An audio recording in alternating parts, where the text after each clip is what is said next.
দেখো জাবার জের পেশ বলো, জাবার জের পেশে কি বলে? হারাকাত বলে। জাবার জের পেশে কি বলে? হারাকাত বলে। আর এটা কি বলে? সুকুন বা জাজম। এটা যে অক্ষরের উপরে থাকবে তাকে কি বলে? সাকিন। তাকে কি বলে? সাকিন।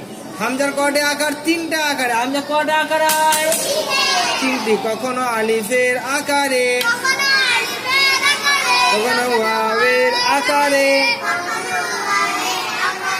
কখনো ইয়ায়ের আকারে লেখা হয়। জিতা, জিতা, বিসা, বিসা, বিসা, শিতা, শিতা, রিবা, রিবা, বির।